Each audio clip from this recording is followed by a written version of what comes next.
The truth is waiting to be uncovered.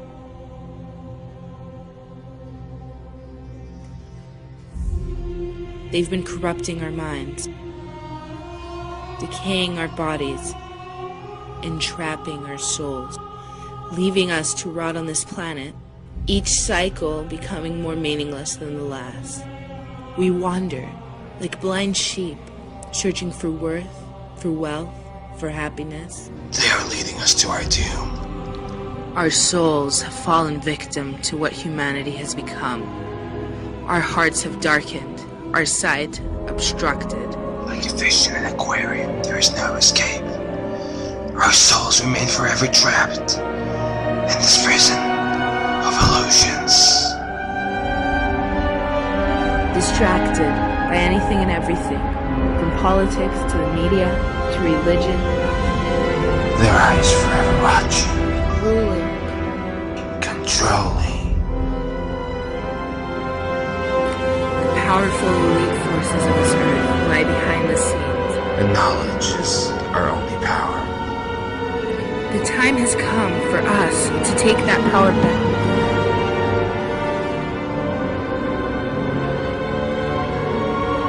Emancipate our minds and open our eyes. We are the illusion. The Prophet Muhammad said that a time would come when the whole world would gather around to plan the destruction of the Muslims, as if they were gathered around a table to take part in a meal. Today the nations of the world are doing just that, around the circular tables of the United Nations General Assembly Hall.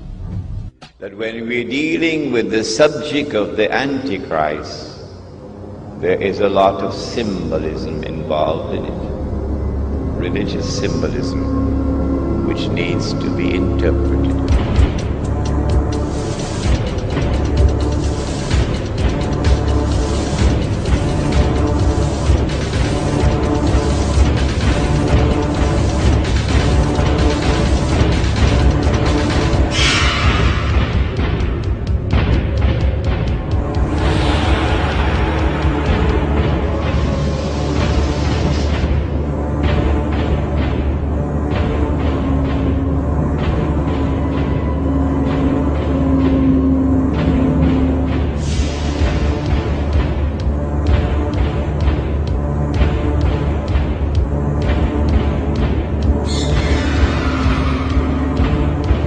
We have before us the opportunity to forge for ourselves and for future generations a new world order, a world where the rule of law, not the law of the jungle, governs the conduct of nations. When we are successful, and we will be, we have a real chance at this new world order, an order in which a credible United Nations can use its peacekeeping role to fulfill the promise and vision of the UN's founders.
الكلمة الآن للأمين العام للجامعة العربية صاحب السعادة نبيل العربي. سيادة الرئيس. Thank you, Mr. President. اسمحوا لي أن أتقدم بالشكر Allow me, sir, ولأعضاء المجلس على دعوتي للمشاركة في هذا الاجتماع الهام.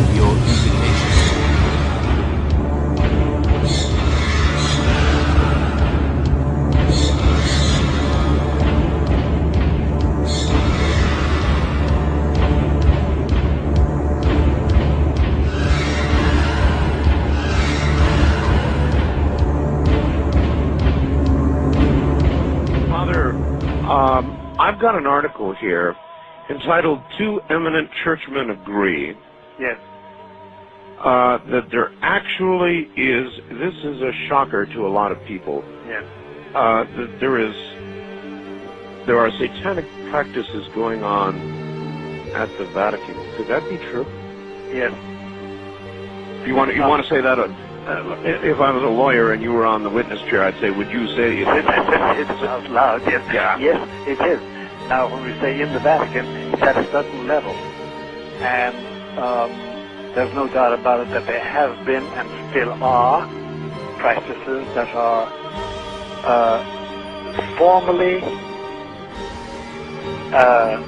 venerating Lucifer, the prince of this world. There's no doubt about that. The people who are hanging out at the United Nations are just simply, in a nutshell, one word, they're Luciferian. And I'm just sorry to report that, but that's just what it is. And so all of the people today who are promoting the United Nations and the concept of world government, whether they know it or whether they don't, whether they're doing it for money or whether they're doing it for power or for whatever reason they're doing it, they are promoting the philosophy and the religion of the Antichrist. In 1986, Pope John Paul II gathered in Assisi, Italy, the leaders of the world's major religions to pray for peace.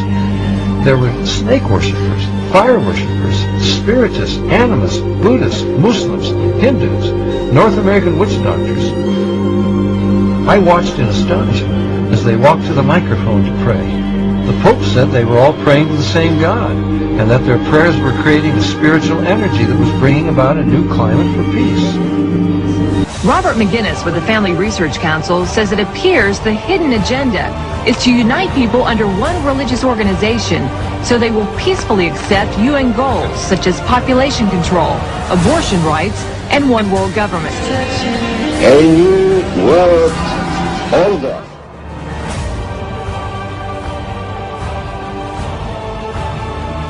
This ethnic cleansing that you're hearing about is Christian cleansing throughout the world. And as the Antichrist becomes more powerful, you're just simply going to see more and more and more of it. Now here, we have a picture of John Paul II hand in hand with the communist 33rd degree Mason, Nelson Mandela. Most all the blacks think that Nelson Mandela is the great black hope to South Africa. Here he is shaking hands with the communist Mikhail Gorbachev, who's also a Mason.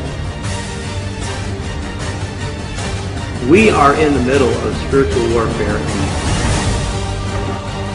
But the point is that I think some of us at least are here because we realize that there's a real problem today. But to people who are on the outside looking in, this is not what they see. They're watching leadership of the Catholic Church meet with members of the Communist Party, like Togliatti in Italy. And they're asking themselves, how can this be? I think we're in the last days. How we got here is anybody's guess, I suppose.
it was possible for me from an early age to enter what is the world of the elite and what we know as the Illuminati. But mainly the work for a pyramid of power that ends up in Jerusalem and Rome, and that represents both the Vatican and the Chinese Republic. Together united to perform what they would like to be the New World Order.